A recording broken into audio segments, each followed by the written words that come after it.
In today's video, let me show you visual proof that people do indeed make their tracks too loud. Some of your favorite producers, in fact. I use some software called Audio Hijack to record the output of Spotify. So I can record exactly what the end user's hearing. I said again, this is exactly what the end user's hearing. And I did this for a range of different genres. So here's an hour and a half of aggressive songs, and then an hour or so of acoustic songs, then an hour or so of classical music, and an hour or so of lo-fi beats. But let me now familiarize your eyes so you can make sense of what you're looking at on screen here. So this is about an hour and 20 minutes of music. So can you take a guess what those various steps are? For example, here we have 3 steps, here 2 steps. Each of these steps is a song. So here we have 3 songs, but why they're stepped? They're stepped because of something called loudness normalization. Spotify applies loudness normalization. This is from the Spotify website up here. This means it turns loud tracks down and quiet tracks up such that loudness is consistent the whole way through a playlist, the whole time you listen to Spotify. And that's why we get these steps. So take these 3 here, for example. The third of the 3 was the loudest. To make all 3 tracks the same loudness at playback, Spotify turned the second one down a bit, and it turned the third one down a lot, giving us these steps. If you make your track too loud, Spotify will literally just turn it down, like here. To be more precise, Spotify adjusts loudness such that at playback, it's around -14 integrated LUFS.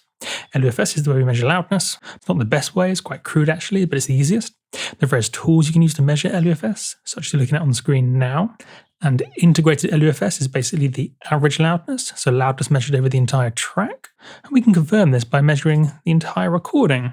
I'm using isotope RX7 here, so if I pull up waveform stats, we can measure the average loudness, so the integrated LUFS for the entire recording.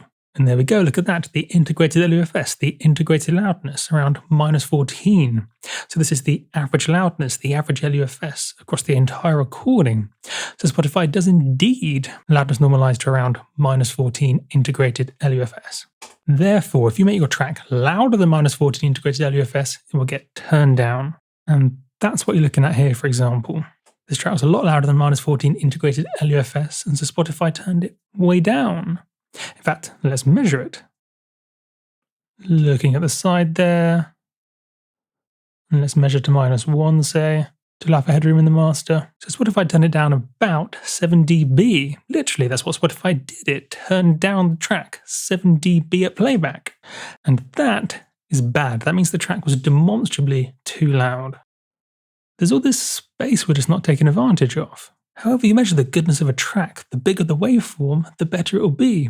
Whether it's emotion, aggression, energy, rhythm, the bigger the waveform, the more it can achieve this. So if this was the same track as this, can you see how this would be better than this? Because the waveform's bigger. There's just no advantage in having your track turned down, restricting that available height you have to work with. It's always better to look like this and not this. Now, let's take a look at Beast Mode, an extremely popular Spotify playlist for the latest aggressive songs. Notice how all of them have been turned down too much. Even the quietest ones still have 2 to 3 dB of headroom to play with that they're not taking advantage of. Wouldn't it be better if it looked like this, where here I turned it up 2 dB? Quite clearly this would sound better than this. The bigger the waveform, the better it will sound, by any measure. Remember, this is exactly what the end user's hearing. They could be hearing a waveform as big as this, but instead they're hearing a waveform as small as this. Or I suppose equivalently, they could be hearing a waveform as big as this, but instead they're hearing a waveform as small as this. Because the producers making these aggressive tracks made them too loud in the mastering stage. They made them too loud, so Spotify turned them down. Making a track loud in mastering doesn't make it louder at playback because of this loudness normalization. The louder you make it in mastering, the more it gets turned down, as you can see here. And there's just no advantage to this. Even if you like how a heavily limited track sounds, if that's a part of the art, that's a part of what you like. Even if you like that, there's just no advantage in making a track this loud. To make your track quieter but keep that flattened sound, just increase the level of the sub bass. So if you want to make your track quieter but like how it sounds, add in sub bass. And that would objectively make these sound better. In every one of these tracks, you could add in sub-bass. Every one of these tracks is worse than it could be. There's potential sub-bass to be had. I think you'd all agree that an aggressive track would be improved if the sub-bass was louder. I mean, if you take this one, for example, you could turn up the sub-bass 7 dB for free. I mean, you could almost look at it this way. You could fill this space, this unused space in playback, with sub-bass. Sub-bass doesn't add to the perceived loudness at playback, but it does improve the energy, the emotion of the track. And so we want to maximize it when we can. Now, I should point out one more thing. If we go to the settings here in Spotify, you'll see this on your phone as well. If you dive into the settings, this is volume level. This is effectively the loudness target for the loudness normalization. Normal is -14. And if we go here on the Spotify website, we can see the target levels for the other preferences. So loud, you can see, aims at -11 integrated LUFS. So theoretically, if all your listeners turn the volume level to loud, this would actually look like this, as the loudness target is now -11 and not -14, which is clearly better, as you can see. However, it's still not perfect, even in this very specific situation. I mean, even on loud, most tracks are just still too quiet. They're not fully maximized in the waveform space available. Equivalently here, and even here, and so on.